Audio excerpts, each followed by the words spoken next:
This is Pastor Jim. Hey, I told you yesterday that we start doing some devotion or some thought-provoking things. I'm outside amongst all the animals this morning as we go through this. And part of that reason is the passage I'm going to use, the passage I'm looking at this morning, will start right at the very beginning with Genesis 1:1. And I'm going to use the message. And I'm just going to kind of skip through as we go through this, and then we'll talk about it at the end. But it starts out very simply, as almost all the versions do. It says, first this, God created the heavens and the earth, all you see, all that you don't see. Earth was a soup of nothingness, a bottomless emptiness in inky blackness. God's spirit brooded like a bird above the watery abyss. And God spoke, light, and light appeared. And then the next day it says, God spoke sky. In the middle of the water, separate water from water. And God made sky. And down to verse 9. And God spoke, separate water beneath heaven, gather it into one place. Land appeared. And there it was. God named the land Earth. And God spoke, earth, green up, grow all varieties of seed-bearing plants. And then day 4, God spoke, light. Come out, shine in the heaven and the skies. Goes on and says, God spoke swarm, ocean, with fish and all sea life. Birds fly through the sky over earth.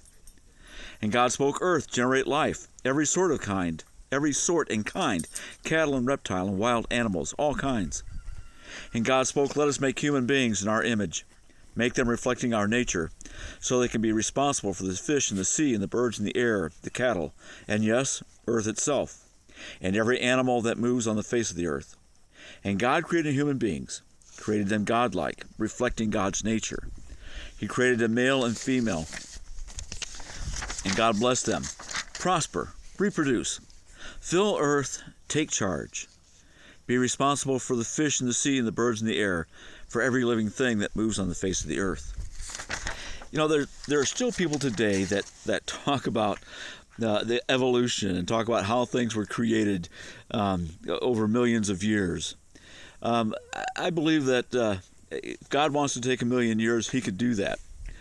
But their thought process it was just a Big Bang theory, and that a big catastrophic explosion happened, Earth came into existence, life came into existence, everything that happened.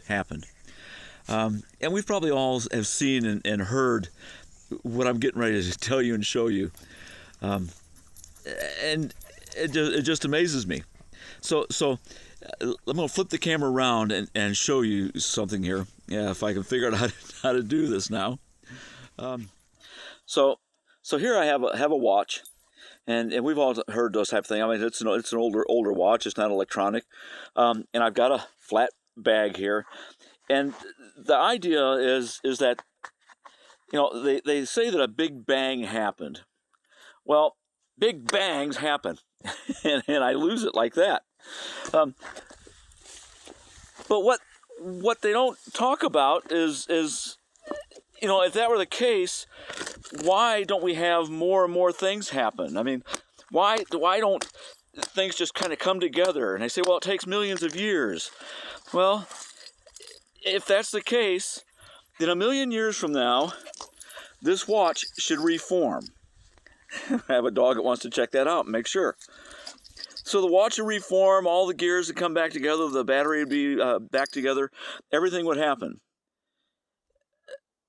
I'm not going to wait around 1,000,000 years to find out, because I know for a fact that it won't.